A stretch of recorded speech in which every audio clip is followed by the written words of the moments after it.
Have you ever heard the saying, buy at the sound of cannons and sell at the sound of trumpets?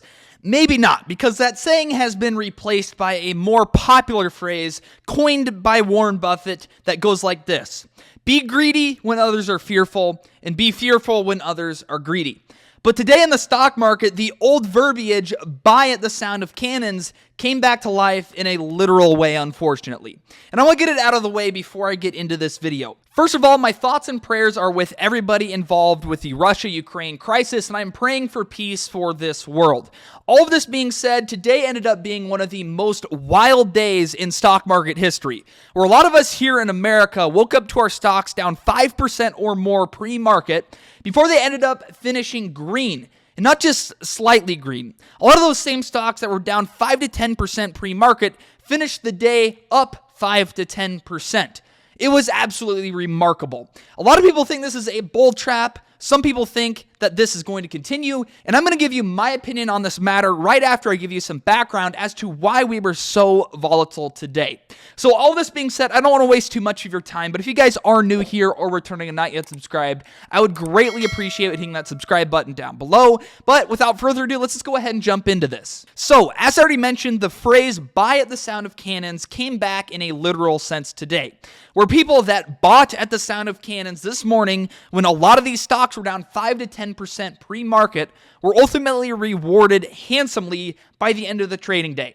Now, this doesn't always happen. A lot of the times, whenever invasion does take place, you end up having at least 1 or 2 red days.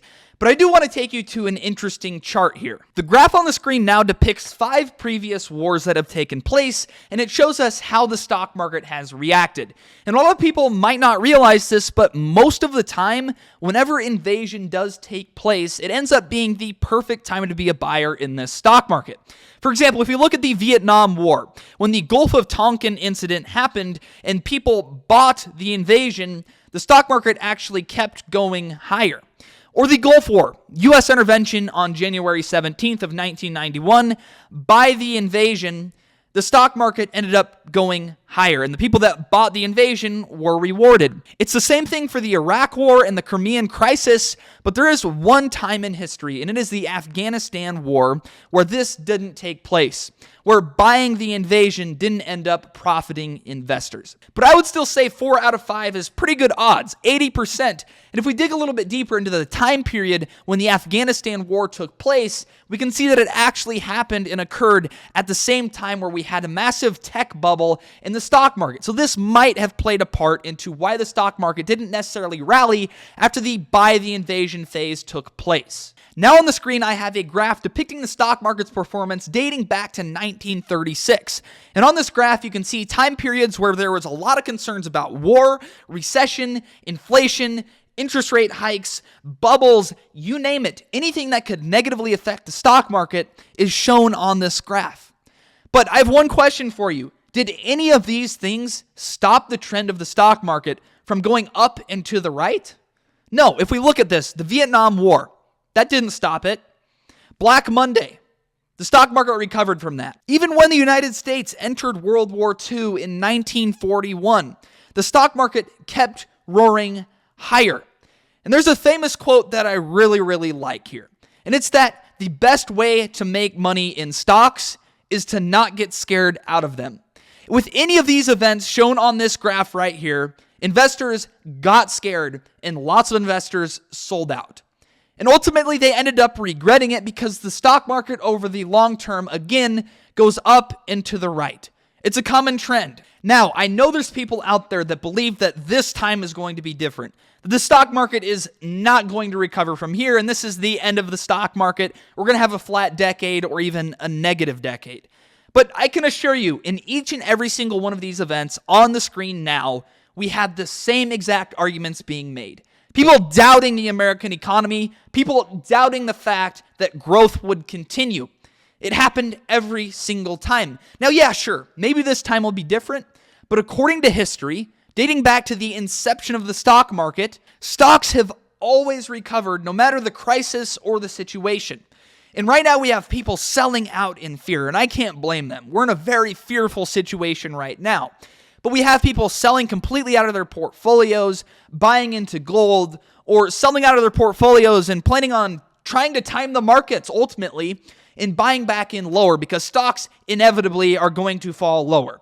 But according to history, these are the people that get burnt the most and lose the most money in the stock market because the stock market over time always is going to go up. And people forget this fact that the market is always pricing in events. And this is why at times of maximum fear, uncertainty, and doubt, it tends to be the best buying opportunity. Because if you're at a time of maximum fear, uncertainty, and doubt, you're likely at a market bottom because there are no negative catalysts that could send the markets lower than they already have gone. The markets are extremely efficient at pricing events in. And this is exactly why this has happened today, where stocks were down 10% pre-market, but finished the day up 5 to 10%. The markets have known for weeks now that invasion was an extremely likely scenario. I, for one, didn't believe it would ever happen, but you know what? I got it wrong. An invasion did take place. There were people out there like me that were still doubting it, which is why you had that initial sell-off. And now I want to take you to my Twitter page. About 2 weeks ago on February 11th, I tweeted something out, and people thought I was crazy when I tweeted this.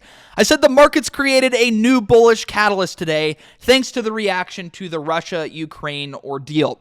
No invasion will now result in an upward move because that's a positive catalyst. But if invasion does take place, it likely will lead to a day or two of panic selling before the dip is ultimately bought. Invasion gives clarity and lessens uncertainty. And then I replied to my own tweet and said, uncertainty is like kryptonite to the stock market. There's little the markets hate more. So if we go back 2 weeks, people thought I was crazy when I tweeted this out. But this has come to fruition. Because anytime the markets get clarity on something, even if it is a negative catalyst, it ultimately ends up benefiting the stock markets because it ends up being better than expected, not as negative as the markets had priced in. Over in Ukraine right now, sure, it is bad. It is bad, and I pray for them, as I already prefaced. But it's not as bad as people thought it would be, which is why the stock market had an upwards move today after an initial flash crash. And this all ties back to the fact that whenever the markets are at maximum fear, uncertainty, and doubt, you're likely at a market bottom. Even if you get a negative catalyst to play out, more than likely that negative catalyst isn't going to be as negative as the markets had priced in. So today, although it's absolutely awful, the markets got some sort of clarity. They cleared up some uncertainty, and the uncertainty was whether or not Russia was actually going to invade Ukraine. The markets found out that it was going to take place, and it did take place. That lessens the uncertainty in the markets, and this, again, is part of the reason why the stock market ultimately went higher today. Another thing we can point to as to why this move was so violent today is because of the short volume in the markets right now. If we look at Fintel and we look at the short volume ratio according to each trading day, we can see that the S&P 500 has a short volume ratio exceeding 60% on average every given trading day for the past couple of weeks. What this tells us is that around 60% of the shares that are sold on any given trading day are coming from artificial sellers. People that are betting against the market and short selling the market. Whenever you get a short volume ratio exceeding 50% for an individual stock, that's crazy. But the S&P 500, this is just another sign that the market is near a bottom when you have so many people betting against the stock market, betting against the United States economy. And ultimately, this abundance of short selling in the markets has led to a snowball effect, where as soon as some positive catalyst hits, a short seller is forced to cover their position and buy shares, which causes more short sellers to do the same. And this is the sort of snowball effect I'm talking about. This is why our market has been so extremely volatile right now, because you have so many people betting against the markets, but they're betting against the markets in a leveraged way. And whenever the markets go higher, it ultimately makes the markets go higher faster because there's more buying pressure than there naturally would be when there's a lack of short sellers in the market. So ultimately, a combination of all of these different things led to this insane, wild day in the stock market today.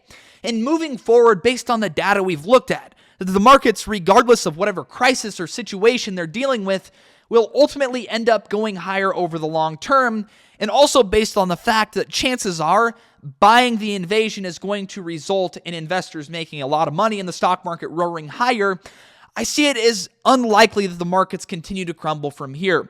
Also, given the fact that we appear to be at maximum fear, uncertainty, and doubt. Now, there are a couple of things that I could see tanking the markets further from here, but those things I view as highly unlikely. One, nuclear warfare in World War III, and number two, the United States choosing against their will to ultimately enter Ukraine to help them fight Russia. Those are two catalysts right now that I could see tanking the markets further, but I see those as highly unlikely. Make sure you share your comments down below in the comment section about what you think is going to happen with the stock market. But ultimately, I feel the stock market is going to roar higher from here. But with that, again, if you guys are new here or returning and not yet subscribed, I would greatly appreciate hitting that subscribe button down below. I hope you have a great rest of your day. Have a blessed rest of your day. With that, peace out.